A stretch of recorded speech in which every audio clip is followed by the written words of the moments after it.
So I've been asked on behalf of the Green Peas. The Green Peas, for those of you who are maybe not Presbyterian or have been Presbyterian and forgotten, the Green Peas, the Green Presbyterians. Can I hear a hurrah for the Green Presbyterians, right? Hurrah! Hurrah! The Green Presbyterians are trying in our congregation and in the whole area to build awareness and to try to encourage people to care for this creation which is so important to our life and which we love. Some of you may know that this past June they sponsored a movie called Parents to Pittsburgh, and they'll have periodic events throughout the year as they get planned. This is the second in this series, and so it is our pleasure this afternoon this morning, I don't even know what time it is. It's still this morning, right? Okay. To welcome Dave Karowe. Dave is a professor at Western Michigan. He has his litany, which you're always supposed to say, right? He got a bachelor's from Harvard, then he got a doctoral from Michigan. Hurrah for all the Michigan fans, right? Okay. And he's been teaching at Western about climate change from the perspective of biology and the natural world. He has partnered, I know, with other faculty, Paul Clemens from political science and Ron Kramer from sociology, to look at climate change in a broader perspective, to see how these different disciplines all have an angle on what's happening, to really help us come to terms with how we're living and how we can make a difference and how it's making a difference in our lives right now. So Dave's going to take the biology angle. Let's see, other things. He's done a lot of research on rising atmospheric CO2, the food chain sort of effects, and he has gotten a lot of grants from government agencies, the U.S. Department of Ag and the U.S. Department of Defense, to study how this is impacting our culture so that we can respond appropriately. So Dave is very knowledgeable, and you probably don't want to hear more from me, you want to hear from Dave. So let's welcome Dave, and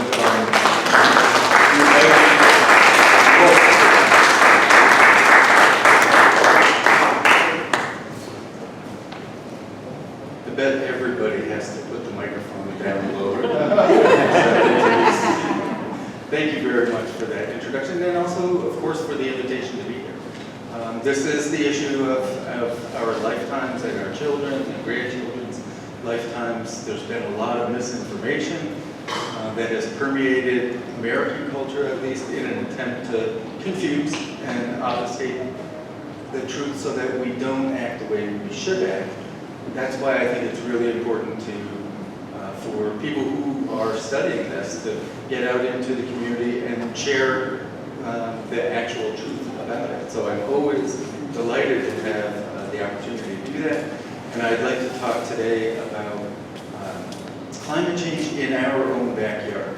Okay, the Great Lakes region is not a part of the world that is likely to bear the brunt of climate change. We are not going to be as adversely affected as much of the rest of the world, but it's of greater interest to us, understandably, to many of us, what happens in our own world. And even though we have these huge bodies of water that to some extent mitigate temperature change, because water buffers land against temperature change, even so we will, as you'll see, we'll have quite a number of effects of climate change. But the most important message from this talk is that we don't yet know how future climate change will affect our region, because it's up to us how much future climate change happens. And so what I'd like to do is talk about two possible futures. Either one of them could become reality. And our behavior is going to determine, our choices are going to determine which of these futures, or maybe another future that I won't talk about, actually comes to be. So what I'd like to do is address 4 questions today.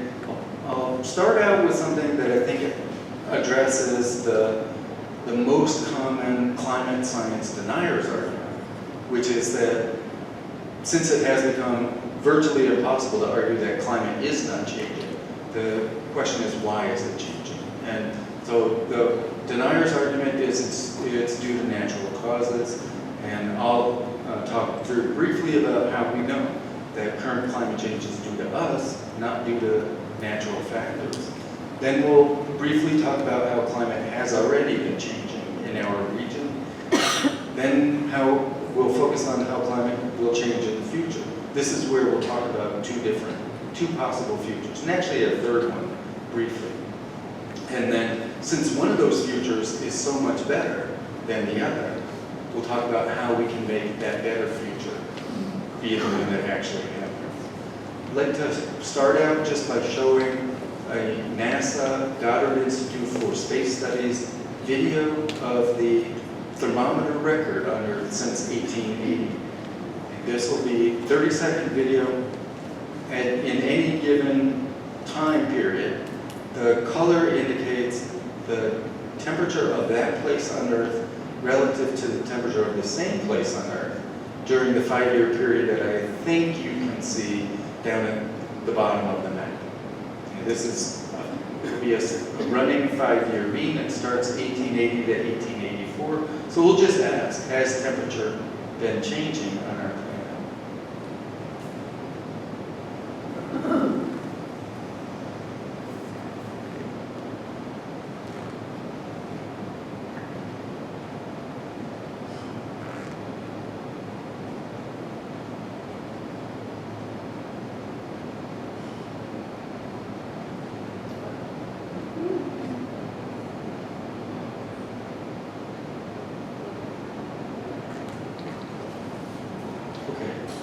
It's unequivocal that climate has been changing. Temperature is the most obvious effect of climate. What is not common knowledge is that this kind of temperature change that we have been experiencing is unlike any that we know of Earth ever having experienced. Certainly not in the last 800,000 years, when we have essentially annual records of global temperature from the Antarctic ice cores.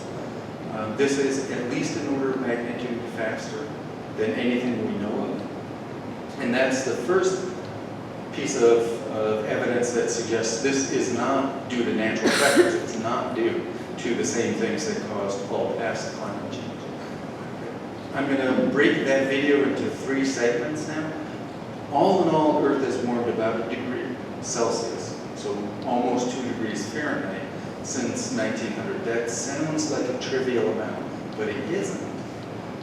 I don't have a slide here, but I'll just mention that the difference in average global temperature between today and when this room was under almost a mile of ice. The last time we had what's often called an ice age, so about 12,000 years ago. The difference in Earth's average temperature between now and then, 5 degrees Celsius. We've already warmed Earth 1/5 of that difference. Little changes in average temperature make for huge changes on our planet. Okay, so we've warmed 1 degree Celsius. You may have been able to spot in that video that there were times of fairly consistent warming and times when it didn't look like Earth warmed consistently, and you'd be right. From about 1900 to about 1940, we had this temperature change on our planet. Overall, clearly warming, in retrospect, a moderate rate of warming. This is 1940 to 1975, when Earth's temperature actually statistically did not change. Went up and down, did not change. Northern hemisphere cooled a little, southern warmed. Why did that happen? Almost certainly because of all of the small particles that got put high into the atmosphere during World War II, from explosions and from fires. It takes about 30 years to wash out of the atmosphere. And since 1975, we've been warming but much more rapidly than before. And that warming is, if anything, accelerating. Okay, that's what's been happening. How do we know it's due to us and not due to natural factors? The first thing I would say is, from the beginning of the planet until 1900 or so, climate change was entirely or almost entirely due to natural factors. We did not start to do things that could influence climate until the Industrial Revolution. And even then, we didn't do them much for a while, burn fossil fuels, for instance. This is a 1 million year record of temperature on our planet, with a million years ago being all the way to the left, today being all the way to the right. You can see the temperature changed. Many people know that this change was cyclic, especially during the last 400,000 years. we had roughly 100,000 year long climate cycles. We were not even around for most of this time. So clearly this was not due to humans. We'll put those climate cycles, that past climate change up in the upper left, and now focus on why that happened. We know why that happened. It happened due to Earth experiencing cyclic changes in the amount of energy we got from the sun. And almost all of that was due to cyclic changes in Earth's position in space relative to the sun. 3 components of that make up the Milankovitch cycles, which explain past climate cycles on our planet. The first thing that influenced how much solar radiation we were receiving is the shape of our orbit. And you can see here, sometimes it's more elliptical, sometimes it's less elliptical. The more elliptical it is, the more time in a year we're spending far away from the sun to cool it away. The second thing on here is the tilt of the axis. That's in the lower right-hand corner. Our tilt ranges from 24.5 degrees to 21.5 degrees, back again.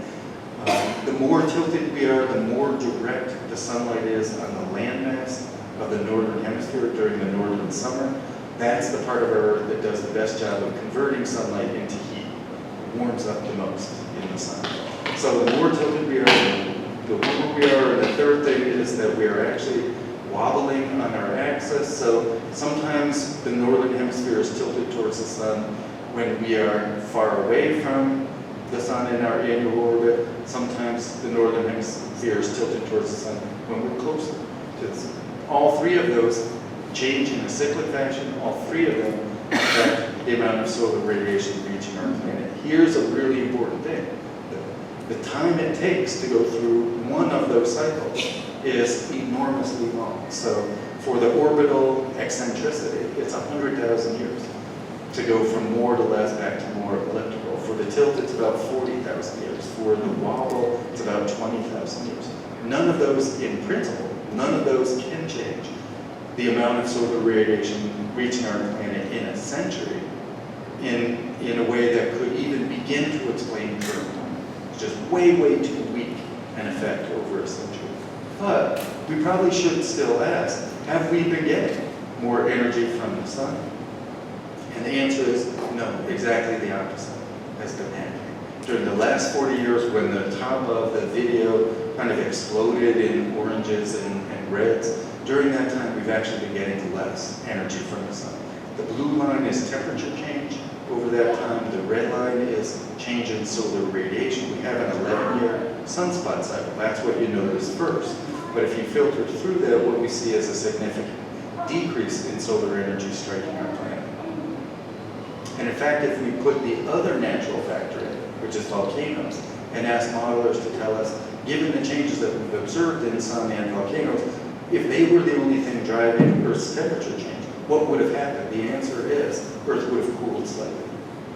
So the best estimate is not that some or most, but that all of current warming, certainly over the last 40 years, is due to human activities. 100% is due to our activities, which is in a way a nice thing. It means we can change the fate of the planet.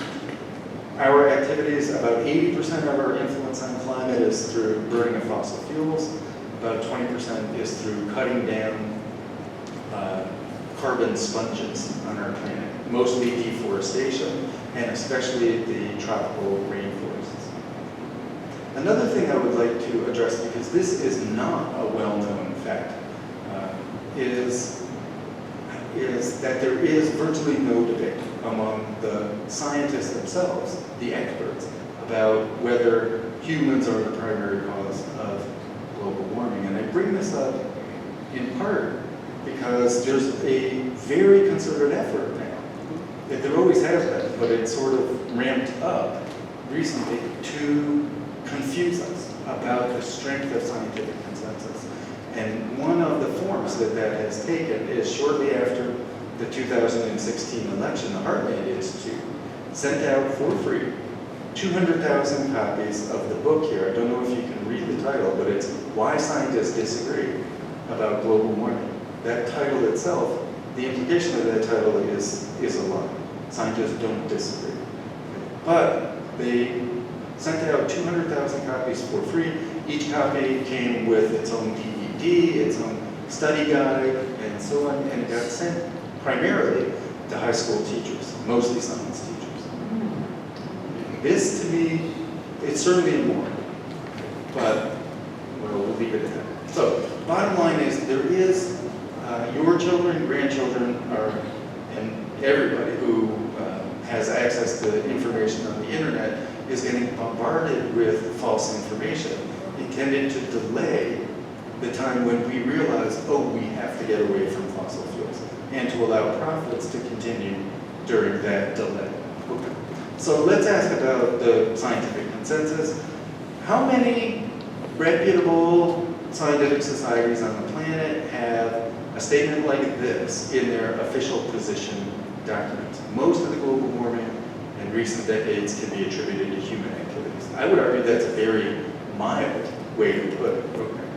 So if we look at organizations within the United States, actually anywhere on the planet, the first one I would ask is about the U.S. National Academy of Sciences, the Hall of Fame for U.S. scientists. You have to have an incredibly productive, long career in order to get inducted into this society. It's not a society you could just decide to become a member of, pay membership dues. You have to have excel. For 28 years now, National Academy has had this in their documents, a statement or something very similar. This is one that surprises pre-medical students at Western Michigan University. American Medical Association for 27 years has had this because it's very clear that human health will be adversely impacted. We'll talk briefly about that in the future. These are a few of the other organizations that have, for at least a decade, and generally 2 decades or more, had this as part of their official position document. American Association for the Advancement of Science, largest scientific society on the planet. We have meteorologists, we have biologists, chemists, geologists, physicists. The list goes on. A number of them are medical, a number of them are biological, but they're by no means exclusively those. A few more in the United States, including, I always like the one at the top, the American Statistical Association. We just look at data and say, what should we conclude from this? If we look in Europe, every single European national society has had this in their documents for at least a decade. Every single one. If we look internationally, there are many more than 40. This is just a small sample of internet organizations outside of U.S. and Europe that say, yes, humans are the primary cause, including the National Scientific Society of the country that currently is doing the most emitting of carbon dioxide and knows it, and that's China. And also not known, of course, for intellectual freedom, and yet their scientific society says, yes, humans are the cause. Doesn't mean there's no debate, of course. There could be a similar number of equally reputable societies who say humans are not the primary cause. That's the entire list. As of 2007, as of 2008, there hasn't been any. For over a decade, there hasn't been a single reputable scientific society on the surface of the Earth, on an entire planet, that says climate change is due to anything other than, primarily due to anything other than humans. So is there a debate? No. So with those 2 deniers' arguments addressed at least briefly, let's talk about how climate's been changing in our region. The Great Lakes region, which will be abbreviated a lot, GLR, we've warmed so far about the same, a little bit more, but about the same as the world on average. But the rate of warming in our region has quadrupled since 1975. We're warming much faster recently than we had been over the entire thermometer record. That's not just land, that's also our water. So the Great Lakes themselves have been warming. Every place that has color here is a place where NOAA's buoys, which have thermometers on them, have detected statistically significant warming, and in some cases, the warming is extraordinarily fast. This is degrees Celsius warming per year over a 20-year period, 1994 to 2013. The most orange place is 0.2 to 0.3 degrees a year over 20 years.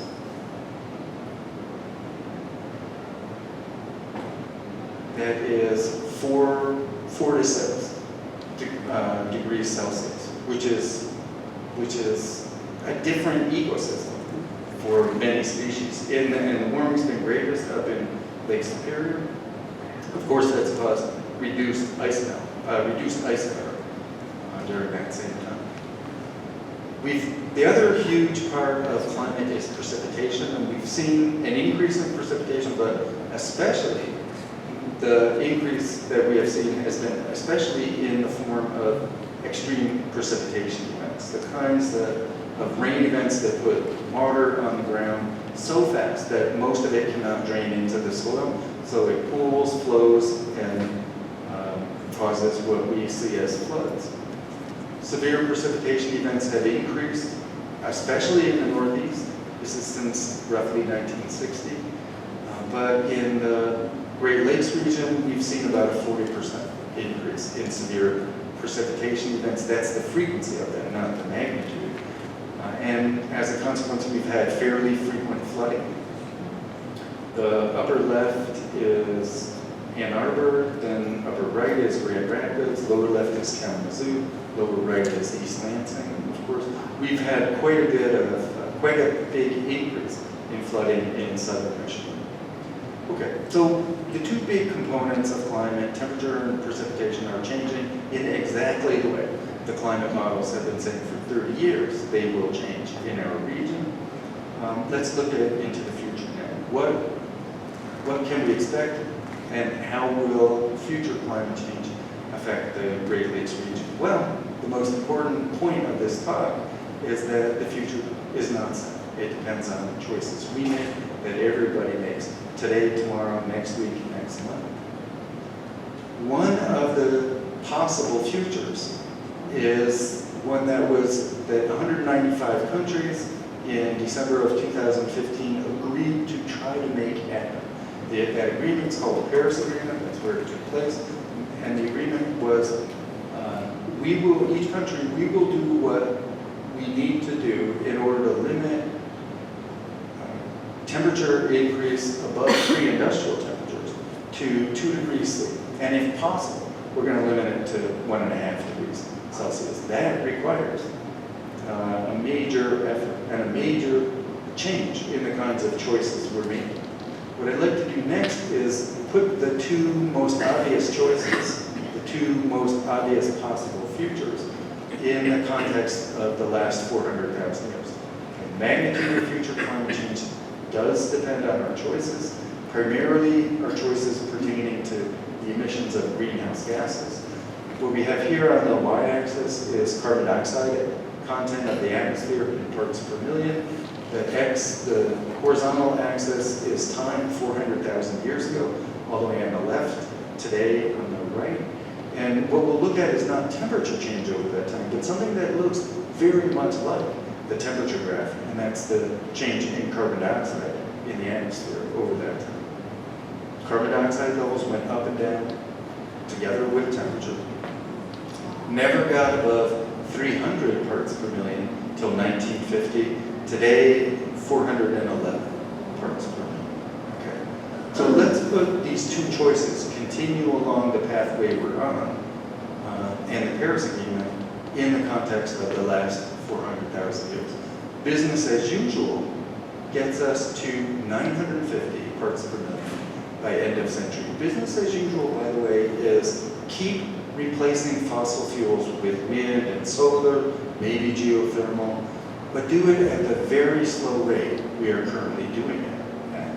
So, and generally anybody who argues for an all of the above energy strategy is arguing for business as usual.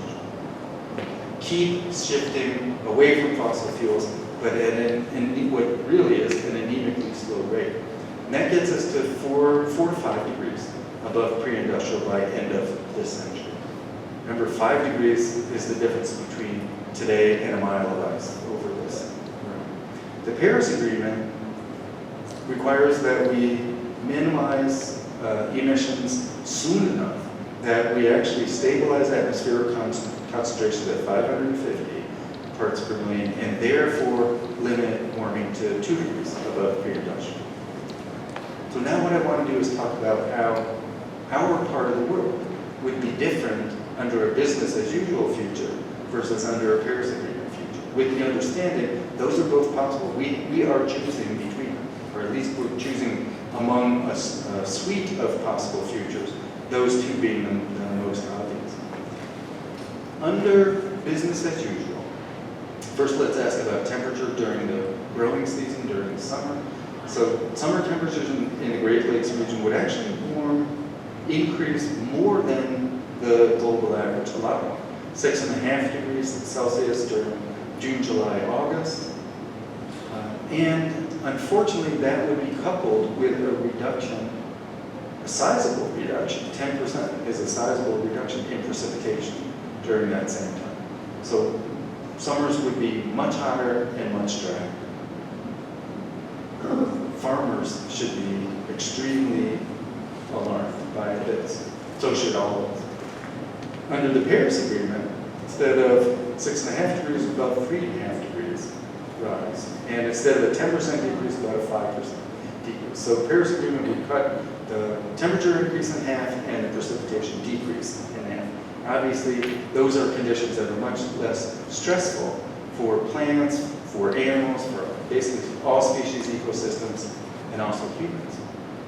If we look not at average temperature through the summer, but in a way, extreme temperatures on a daily scale, and ask how many days a year would the temperature be over 95 degrees? Historically, in our region, especially if we focus on Southwest Michigan, the answer is between 1 and 2 days per year. Under business as usual, much of our region would have 50 or more days per year above 95 degrees. Of course, many of them would come in succession, which we would label a heat wave. Under the Paris Agreement, instead of 50, it would be about 10. Close to what we currently have. More, but not a whole lot. He asked not about very hot days, but very hot summers. The prediction is that not by end of century, but by 2070, if we don't change our behaviors, if we don't make different choices, over 90% of Michigan summers are predicted to be hotter than what's currently our record hot summer. That's the prediction, not just for the Great Lakes region, but for the world. And anything that's red is a place where 90% or more of the summers are predicted to be hotter than the current record hot summer. What do ecosystems do if all of a sudden they are experiencing qualitatively different kinds of conditions, especially during the summer, than they had been? What do humans do? Okay. Under the Paris Agreement, it would be a very different future. For our part of the world, Great Lakes region, it could be as few as 10% of future summers that would be hotter than today's record hot summer. Under any conditions, as an ecologist, I'm most concerned about, the extreme event I'm most concerned about is drought. Drought is the killer. There is a reason it took so long for life to get out of water and onto land, and that barrier was desiccation. Drought addresses the major vulnerability of species that live on land. Under business as usual, the future we're headed for, droughts in our region are predicted to be 3 to 5 times as severe as they are today. That's red on this map. Blue, by the way, is a reduced drought severity, and that is predicted to happen in some of the higher northern latitudes where rainfall increases quite a bit. Under the Paris Agreement, most of that increase in drought severity goes away. We prevent it. So that's the world under the Paris Agreement. There's an awful lot more blue, an awful lot less red. And in our region, it's a smattering, a mix. But basically, we don't see an overall increase in drought severity. I gave a talk this summer to the Michigan Snow Sport Industry Association.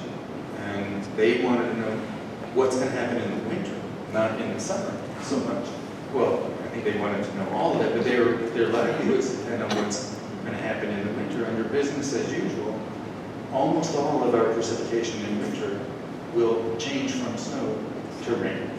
So instead of having that kind of winter weather, we'll have that kind of winter weather. Historically, this is the percent of winter precipitation falling as snow. Historically, especially more so the farther north you go, 60 to 80%, even more of the winter precipitation is snow. Under business as usual, here abbreviated BAU, the prediction is maybe 10 to 20% in most cases. That also would be very difficult for anything that needs a chilling period.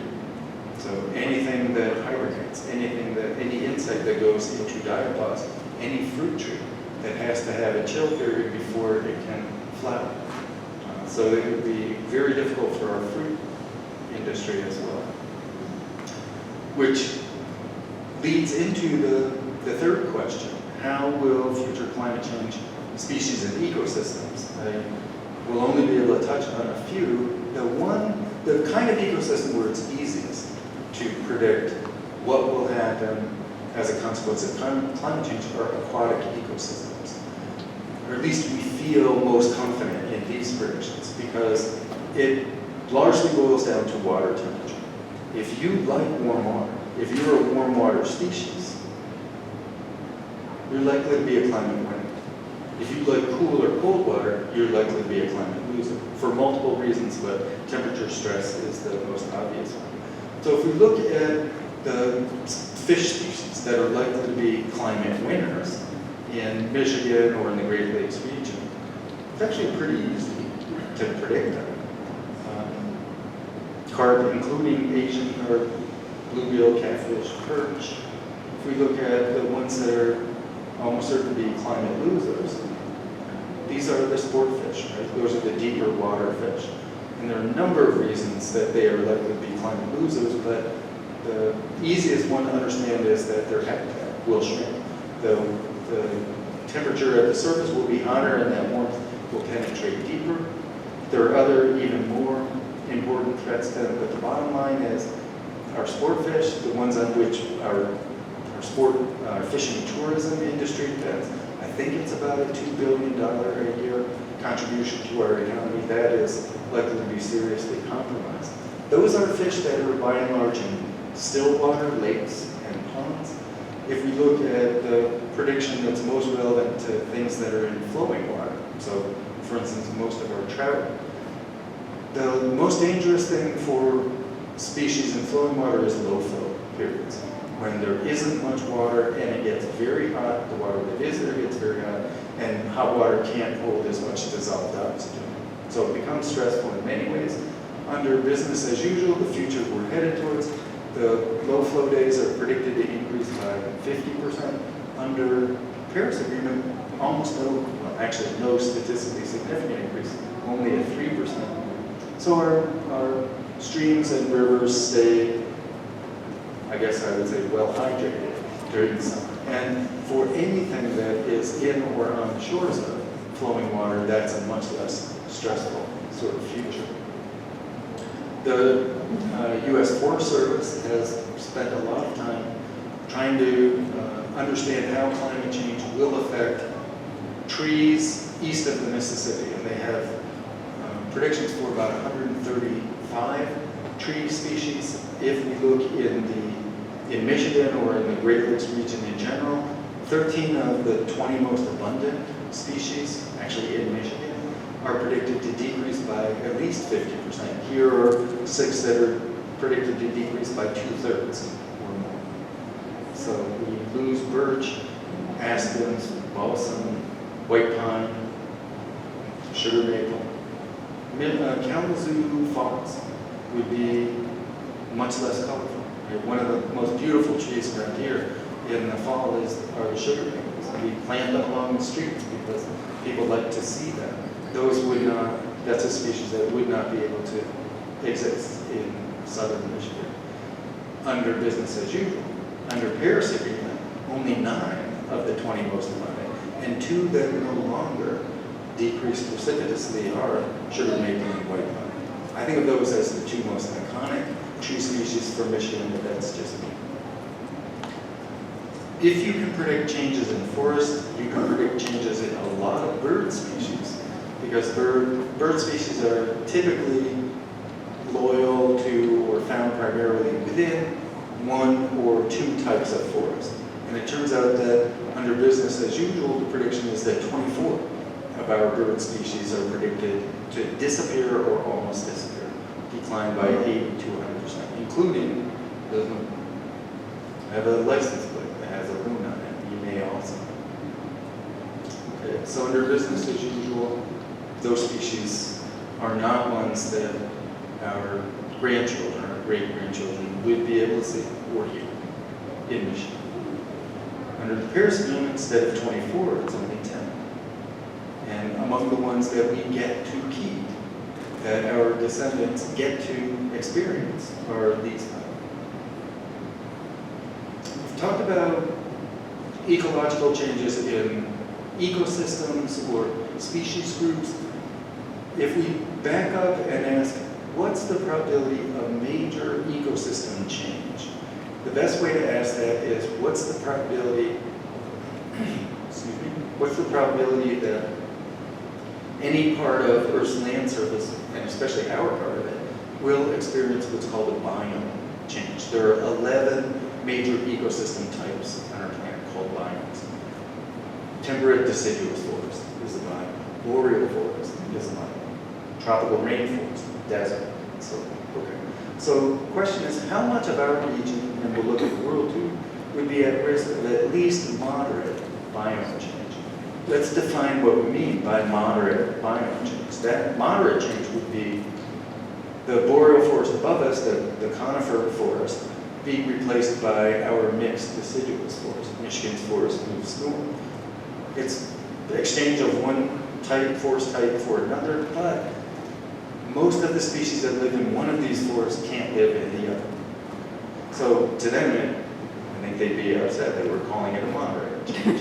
What about a major change? That would be something like a tropical rainforest turning into a savanna, which is the predicted change for a good part of the Amazon rainforest, depending, of course, on our future, our choices about the future that we decide we're going to leave to our children and grandchildren.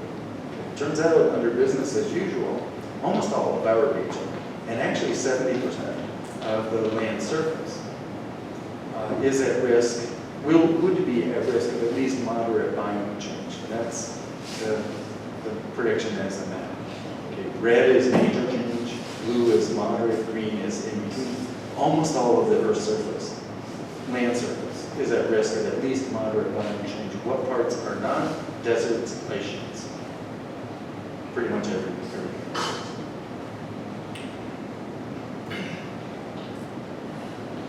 And if you look in the Great Lakes region, all of our region is at risk. What about Paris Agreement? Instead of 70%, be 25%. And most of that is high northern latitude. And very little of our region would be at risk of at least moderate biome change. If you ask me, that's a future where Michigan no longer feels like Michigan. I don't see how it could. That Michigan's a different place.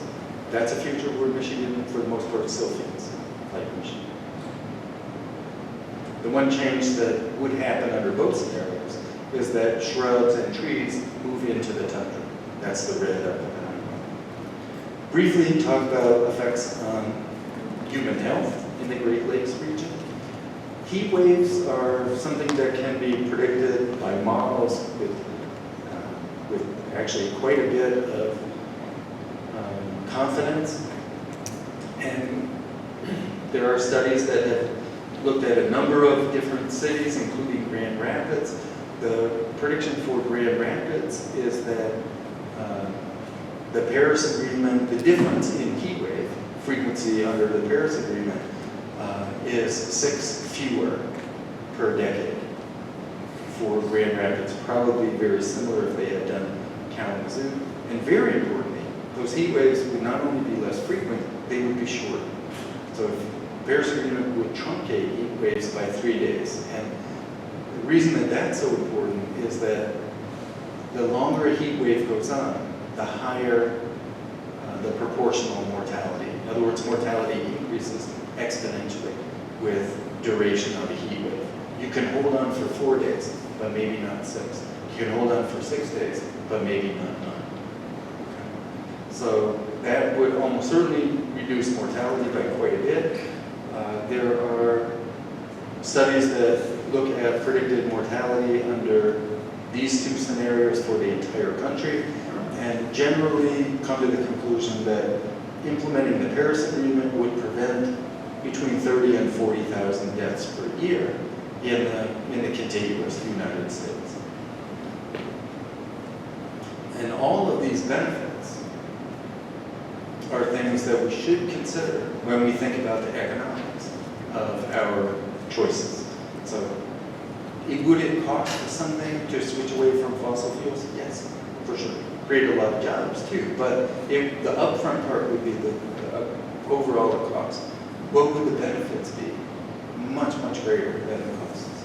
Generally estimated at 5 to 20 times as many benefits as costs. We would suffer the costs. Our future generations would incur the benefits by and large, but hey, we caused it, not them. Okay. One of the other health impacts of the Paris Agreement would be preventing, in Michigan alone, over 1,000 heart attacks a year and over 700 deaths. Why?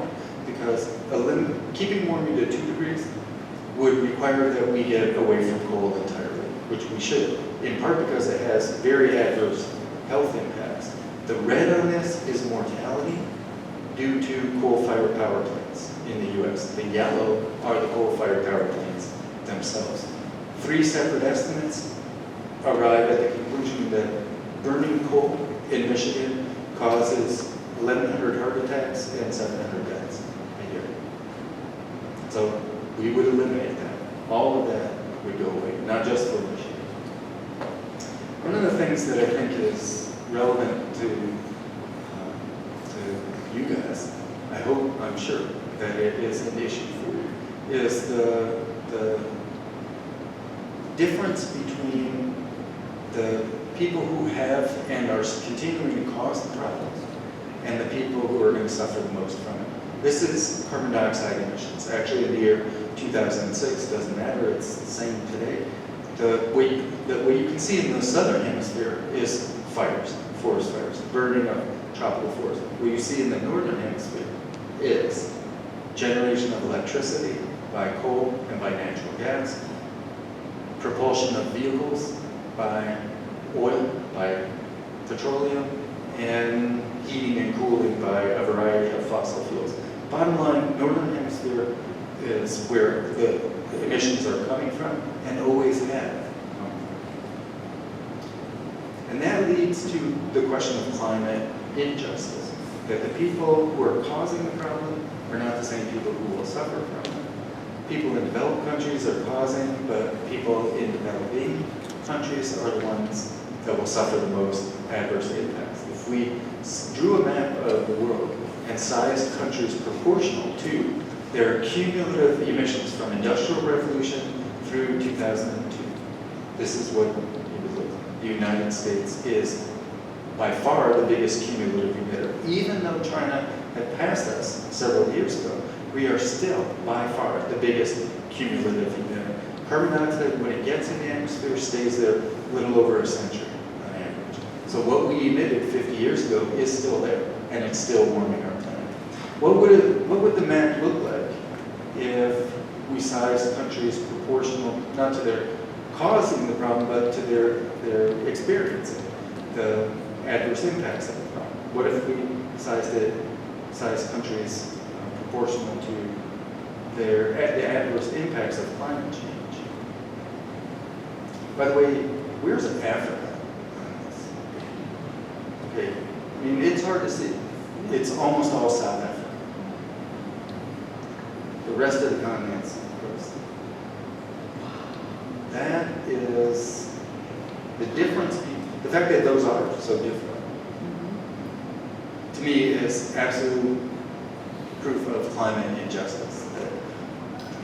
That we are currently benefiting at the expense of others on the planet. We are also benefiting at the expense of children, grandchildren, great future generations. What we are basically choosing to do right now by continuing along the business as usual pathway is live a convenient life.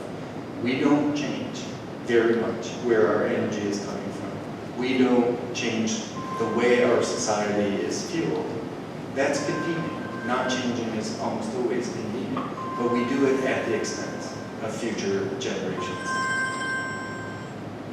So, we should consider not only the Paris Agreement future. Remember, it said, country said we're going to keep warming, do what it takes to keep warming to 2 degrees, but if at all possible, we're going to limit it to 1.5. That prompted a lot of studies that tried to ask, is there really a difference in a 2 degree warmer future and a 1.5 degree warmer future?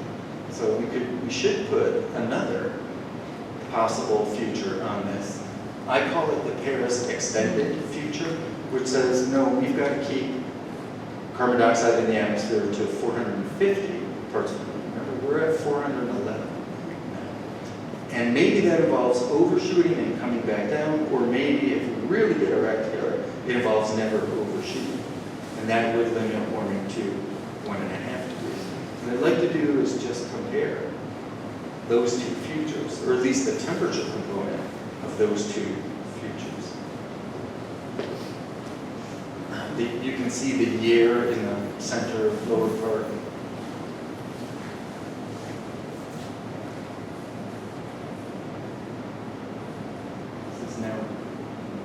This is mid-century.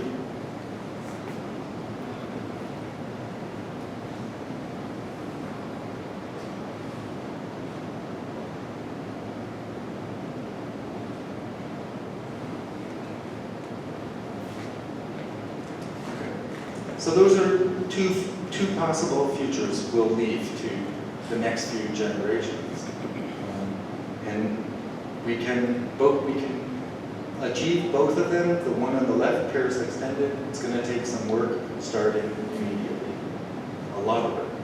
Okay, so I hope this all gets everybody in the point where you're asking.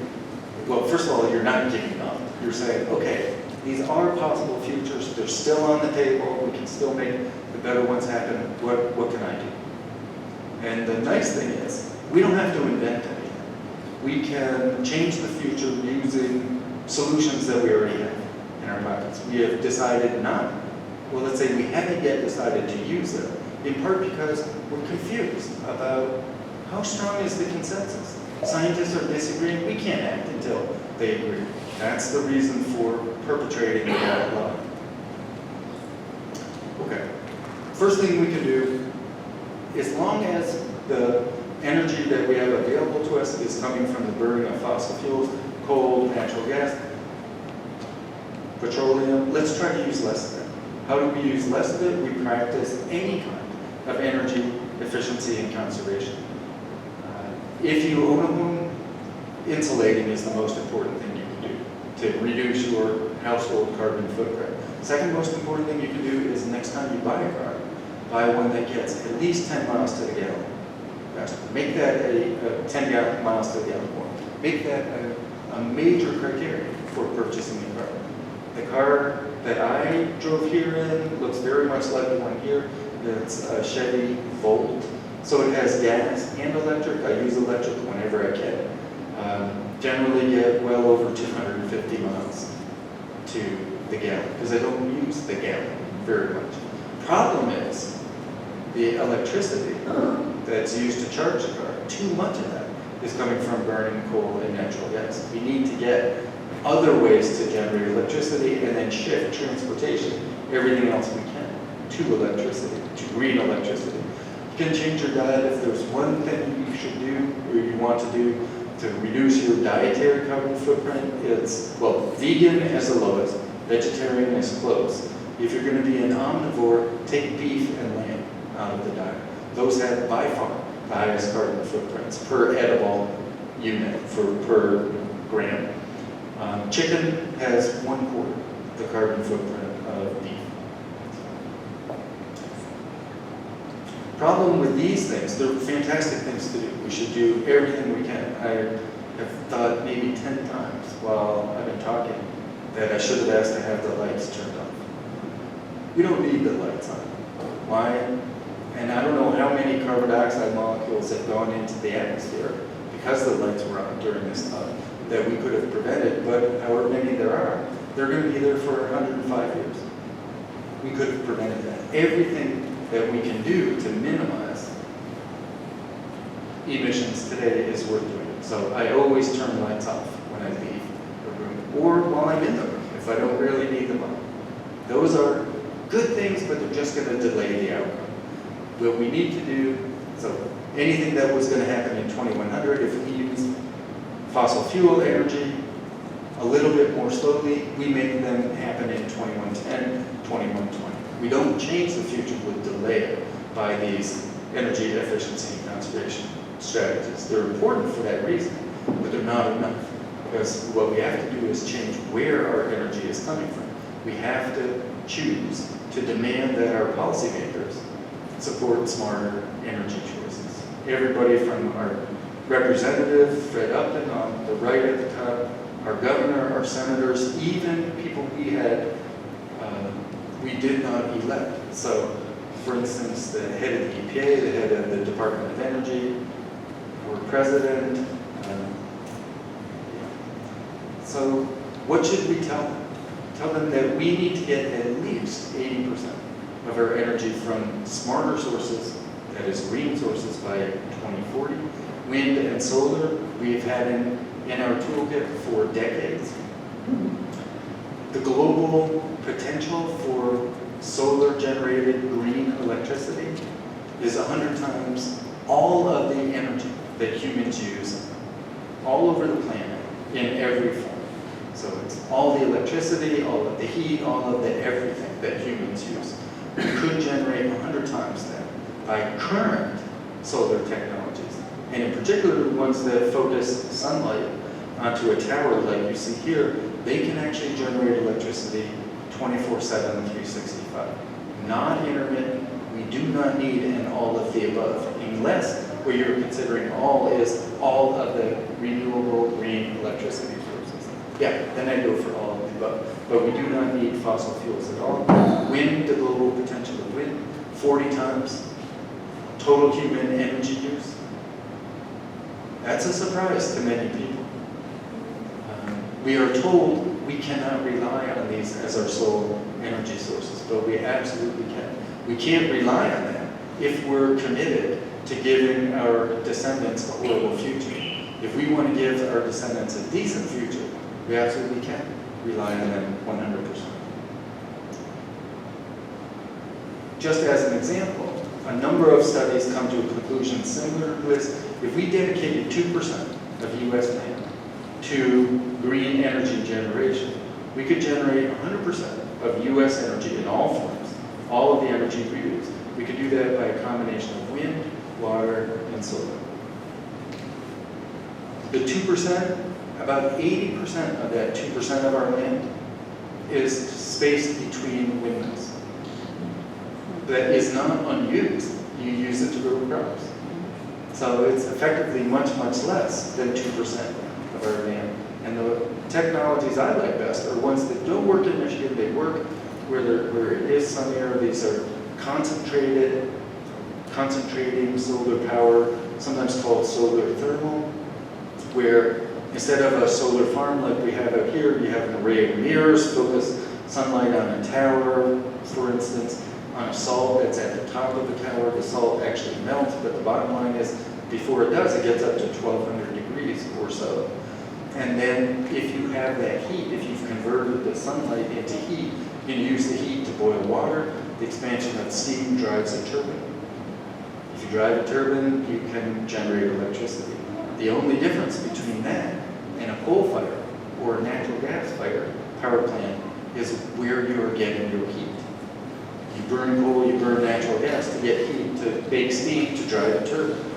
Here we just focus sunlight to do that. And there is so much heat generated during the day that you can store some of that molten salt in an insulated reservoir, heat reservoir, even above ground. If you've got that heat at night, you can boil water and make steam and make electricity all night long. Is this a fantasy? Absolutely not. Every single CSP, concentrated solar power plant built in the world in the last 5 years has what's called thermal storage capacity. We have ones in the United States that are already generating green electricity every second of every day. This is not something that we have to wait for. We can implement this now. Another way, one of the ways you can tell your policymakers that you want them to make smarter choices is participate in activities that are intended to convince them to do this. We had a climate strike. I put this up. I know it's a weekend, a little bit more than a week ago. If you missed it, say, okay, I'm going to be there next time. The thing that matters most about these activities, these events, is attendance. If you are there, you are helping. You don't have to chant, you don't have to do anything.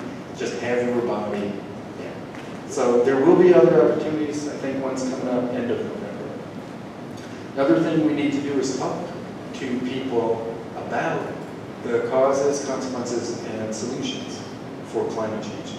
It has been dramatically politicized, which makes it very difficult to talk to people about it. Because as soon as we start talking about it, we will realize what we have to do.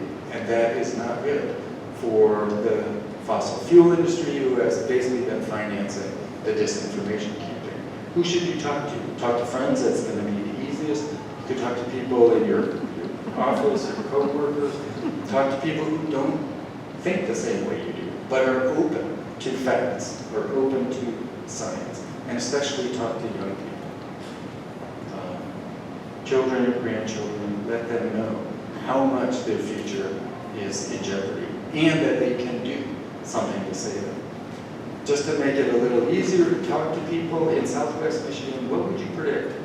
What's the percent of adults in Southwest Michigan who think global warming is happening? Not caused by anything, just it's happening. 2/3. We should be 100%. Show them the video. By the way, I'm happy to make a PDF version of all of these slides available. If there's a way that you can post it on your website, it will have an active link, a clickable link to all the videos. What percent of adults in Southwest Michigan are worried about global warming? A little over half. Should be 100%. But the bottom line is, if you chose a stranger on the street and said something about climate change, chances are better that that person is worried about climate change than not. So the audience might be more receptive than we're led to believe. What percent of Southwest Michigan adults think that global warming is going to harm future generations? That's what we've been talking about all this. 70%. It should be 100%. But that means that 70% of people, if you chose someone at random, there's a 7 in 10 chance that person understands climate change is going to be bad for future generations. That may be something that they're willing to talk about, that they will not deny. Here's a key one. What percent of voting adults in our district think that most scientists, not even climate scientists, most scientists believe that global warming is happening, not even that we're causing it? This is the public perception of the scientific consensus. How many Southwest Michigan adults said, yes, I think that most scientists believe global warming is happening? 89. You remember that book, Why Scientists Disagree? This is a very effective disinformation campaign. So if you want one fact that you could put on the table, and by the way, These do not have to be long conversations, and they definitely don't have to be arguments. They can be a single fact. Put it on someone's radar. I just heard, this is amazing. This is a fact. Almost all of the climate scientists in our country and around the world are confident that humans are the primary cause of climate change. We are causing it. Almost 100% of the experts say that. Isn't that interesting? You're not asking for a discussion. You're just putting it on the table. And another thing you can choose to do is join what I call Climate Truth Organization. Tim Tesser is here from Citizens Climate Lobby. Tim, do you have a sign-up sheet? If people, okay. So Citizens Climate Lobby, the main goal is to get Congress to pass a revenue-neutral carbon fee and dividend.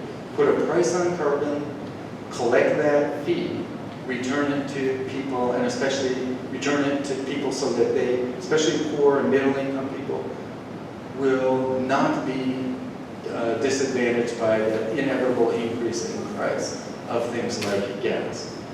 Actually, most Michigan citizens would get back more in the dividend returned to them than they would pay in increased cost. That's almost certainly the most effective way to get the U.S. to reduce its carbon footprint. The sooner we do that and the higher price we put on carbon, the better. It's not a carbon tax, because taxes don't get returned to individuals. This is carbon fee and dividend, where every month everybody in this room gets a check from the cost of carbon.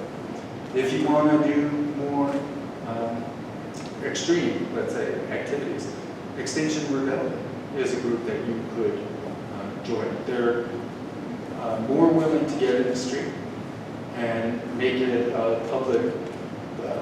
public issue.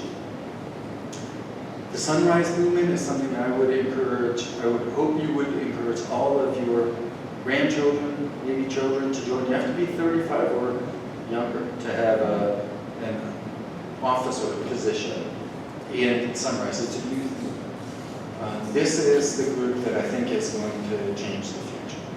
But it requires bodies, it requires people. So if you know anybody 35 or younger, tell them to look into Sunrise, and if at all possible, join it. We do have a small Sunrise out in Kansas. And the last thing is make it a major voting issue. It is so far ahead, in my mind, of every other voting issue. It is so much more important than anything else, because all other kinds of justice depend on climate justice. We cannot have the kind of future that we're headed towards and expect any other kind of justice to prevail. So make it a major voting issue. For me, the major voting issue. The people in those buildings are deciding the fate of our children and grandchildren, to some extent, but them especially. But those people can make different decisions. And if they don't make the right decisions, let's not let them remain in those buildings. Get people there who will make the right decisions. In other words, be a climate voter.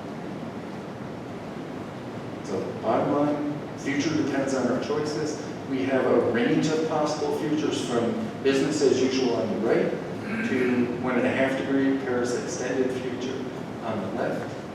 And what we should pledge is to be the people who save the planet. Wouldn't that be a nice thing to say you have done with your life and you're looking back on it? And we should save it primarily for them. Thank you very much for your time and attention.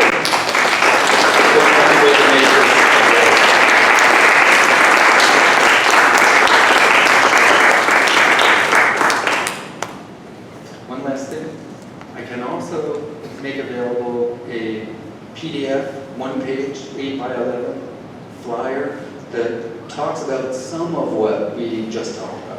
6 ways that this part of the world, our part of the world, would be different under the Paris Agreement versus the pathway we're on right now, business as usual.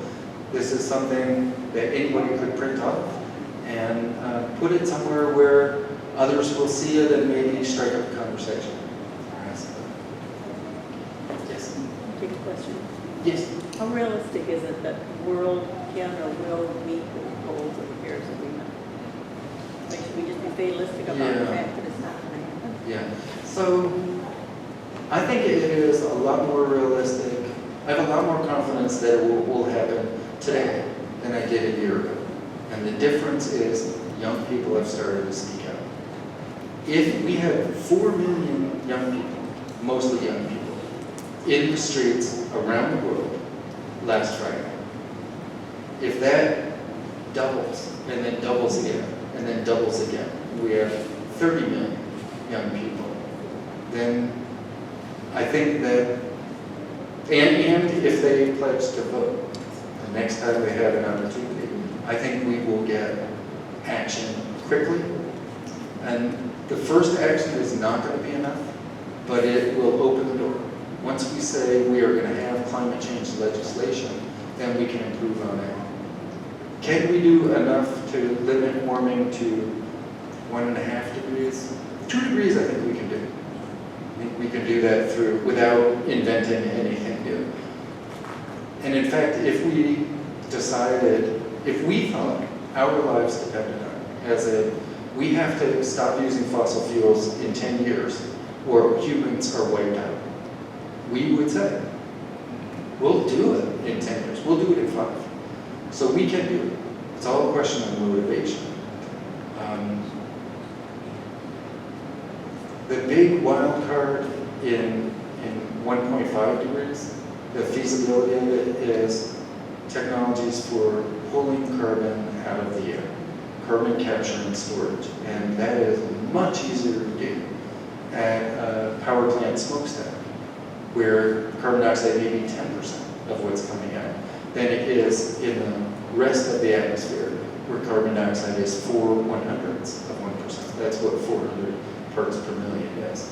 If it were up to me, Department of Energy, I would be putting massive investment into ramping up wind and solar and geothermal, and ramping up research into carbon capture, trying to get it to come out of the atmosphere. If we are generating our energy without carbon emissions, if we have ramped up wind and solar, we have a lot of energy that we can use for carbon capture without putting more carbon into the air than we're pulling out of it. But we can't do that until we get the green energy sources ramped up. And we can make all transportation electric, we could make all heating and cooling electric, we could electrify our economy very quickly if we have the right people in office. By the way, what is the one, you guys know of the one proposal, although it's not very specific, that if implemented, if enacted, would give us a very good chance of limiting warming to 1.5 degrees? Green New Deal. The Green New Deal is about is 1.5 degree future. And possibly, if not that, then a 2 degree future. You will hear that attacked viciously. But the Green New Deal is the only thing that has been proposed that would keep the planet warming to 1.5 degrees. And it doesn't specify how it would do that. What it says is we need to shift our attention and shift our resources to things that will make the future better. So you had a slide that showed CO2 emissions from 2002, I think it was. The cumulative, like Yeah. the country size proportion. Right, and I think I heard that this year our CO2 emissions in the U.S. are actually down. I mean, I think you have a compelling story, but have we actually started working already to reduce emissions, or is my information incorrect? Very little. We actually so we have done some things to reduce emissions, but what we've basically done is plucked some of the low-hanging fruit, the easy things to do. Well, what numbers? I mean, so if it's not much, at least it hasn't gone up, but what? It will go up this year. It will Okay, go but up. last year was Last down. year, the last 3 years, it's been our emissions have been more or less constant. Lower than they were the 5 years previous. What the Republican and others like to say is that we are at or below what were our national emissions in the year 2005. And That is true, but the important thing to recognize is that it doesn't really matter if our, and so we increased for a lot, then we decreased in 5 and 4 years ago. We've been basically level. Since next year or this year we will go up, and we'll probably have an increase in national emissions of something like 3.4%, which will be the biggest increase ever in U.S. national emissions. So Where can a person, you know, taking politics out of it, where can a person go to see what those numbers are? go to the U.S. Energy Information Agency. If you Google USEIA, you'll see there's a lot of information there, so you have to poke around a little bit, but you will see annual carbon emissions. You can break it down by sector and so on.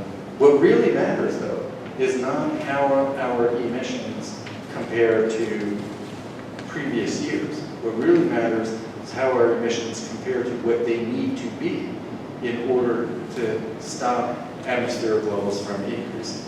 Right? So you have to get to net zero carbon emissions, which means you can still put some carbon into the air, but it can't be more than the ocean and plants are taking out. That's what we need to get, that's what we need to achieve. When we do, carbon dioxide levels in the atmosphere will stay constant. But right now, we're putting in way more than plants and the ocean can take out. That's really the issue. I think in the very back. You had a picture of the state of Michigan, which was very nice. And you had glowing orange sites in different ways. What accounts for the heavier heat patterns in those orange sites? I noticed it's not near big cities.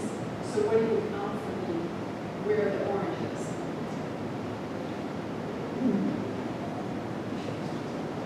It was the slide of Michigan and showed the orange. Yeah. So great question. Why has Lake Superior been warming the most? For instance, first of all, it's farther north. So warming has been greater at higher northern latitudes. Alaska is warming much more than any part of the Great Lakes region. But that doesn't fully explain it. The key is that the warming that has occurred has reduced ice cover on Lake Superior more than on other lakes. So the very southern part of Lake Michigan has the least ice cover of any part of the Great Lakes. And so therefore there was the smallest amount of ice cover to reduce. Up the farther north you go, the more seasonal ice cover there is.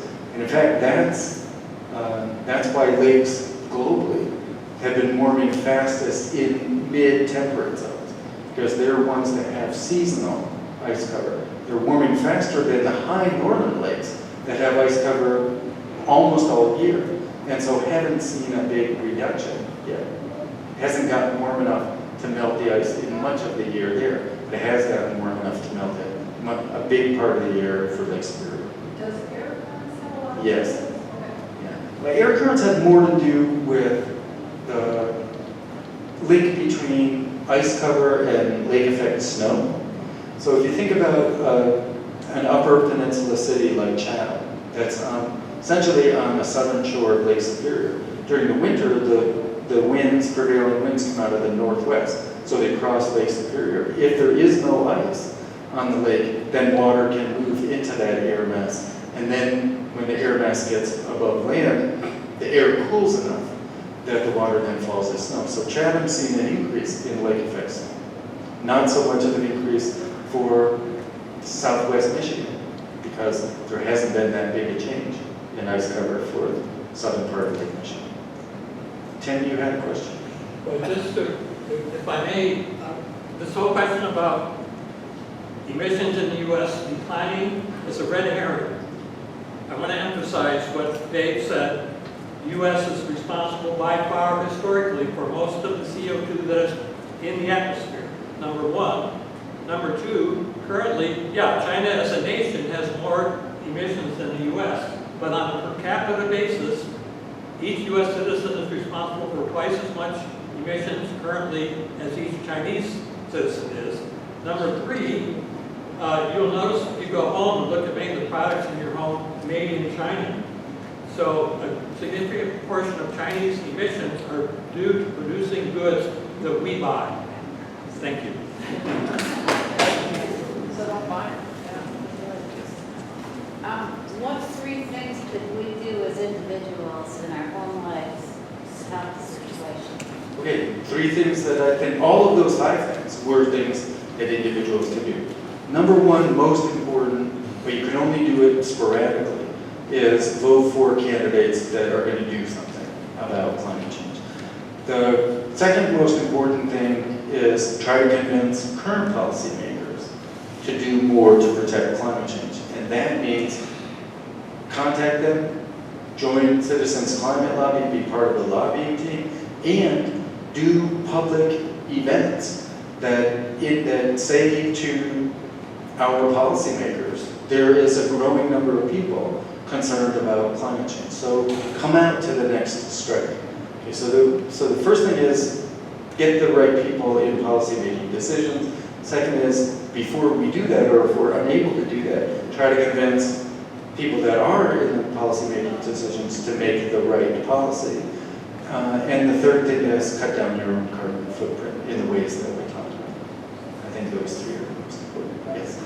I would just, I would add another to that, because I think in the disinformation campaign, when you hear people talk about fatalism, is the notion that a vote doesn't count.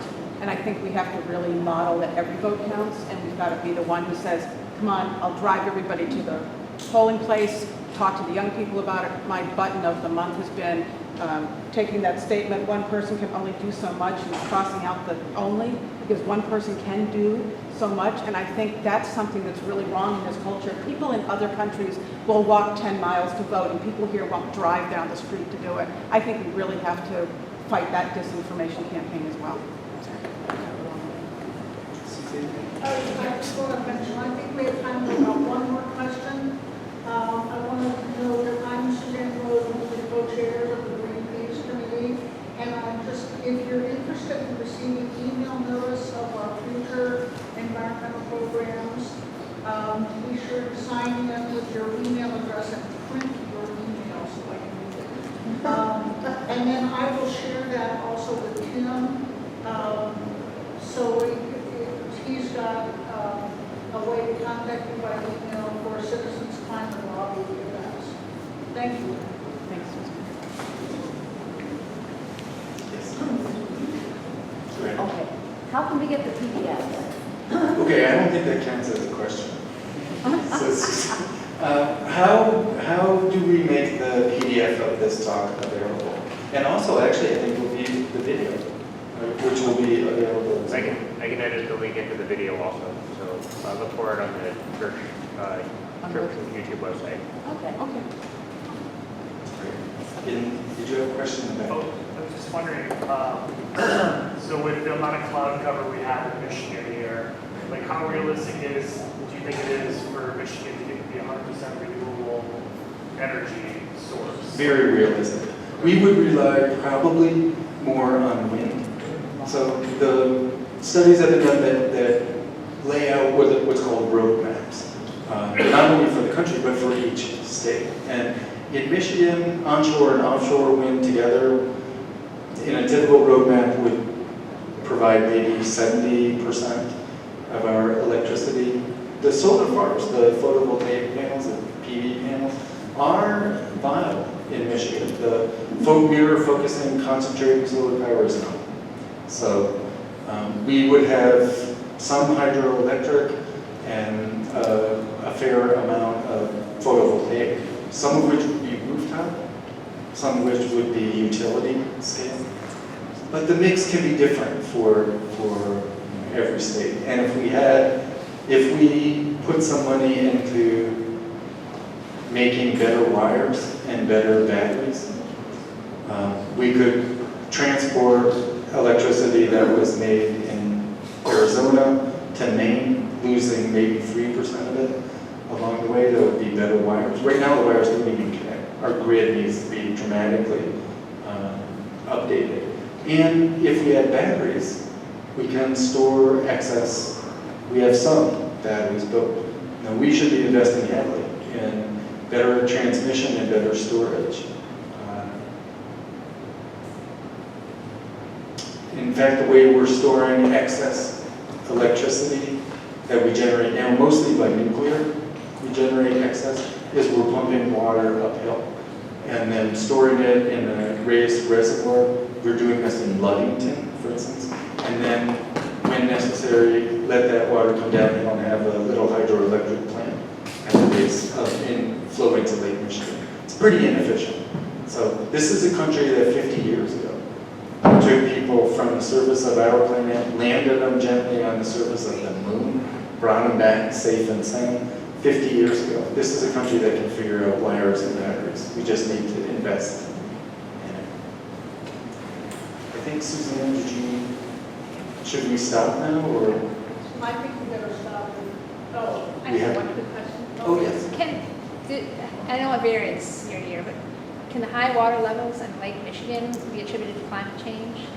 Or, Yeah, I mean, so it's Lake Michigan, Great Lakes water levels are an interesting story in climate. I know it changes, but And we'll have fluctuations, year-to-year fluctuations in water levels. They were historically low, now they're almost historically high. And I don't know that I don't know that anybody has figured out for sure why they're so high right now. We definitely have been getting more precipitation. 2017 was Michigan's wettest year in 124 years of precipitation records. And the fact that more of the precipitation is hitting the surface very, very fast means that less of it is moving into the soil, more of it is moving into creeks, streams, rivers, and flowing into the Great Lakes. But I think that what's been happening over the last 5 or even 10 years is probably due mostly to what we would consider natural variation. The big question is what's going to happen in the future. And there the models are split. 2/3 of roughly predict that there will be decreases, and in general pretty sizable decreases, 1 to 2 meters in lake levels. It'll go down, which will push the shoreline way out. It'll compromise shipping, have a number of effects, most of which we would not be happy with.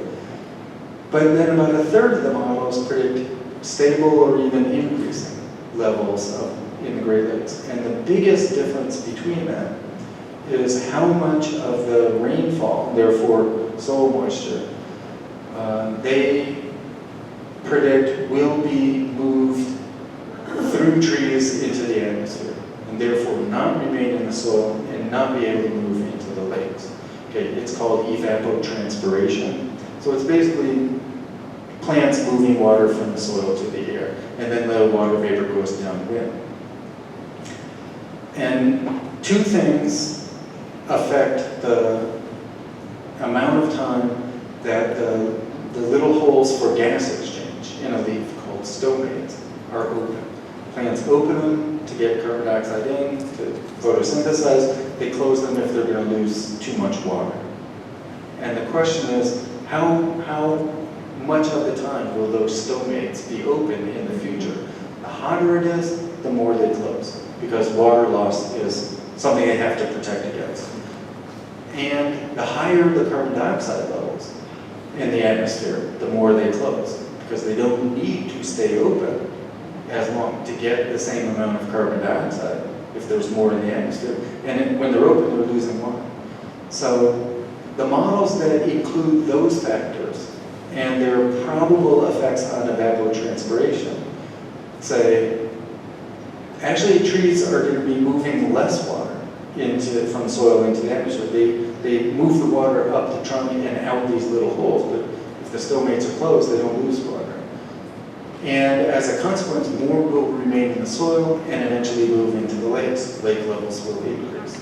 So the bottom line, in my opinion, is we don't really know yet. There is not a consensus about what future lake levels will be, although more studies, roughly, like I said, 2/3, predict And some of those have evapotranspiration sub-units in the models. More studies predict a decrease in lake levels than an increase. And pretty much everybody agrees that the fluctuations we've seen in the last 10 years are primarily due to natural variation. Thank you. Stop here. Thank you very much for your questions. Thank you. For your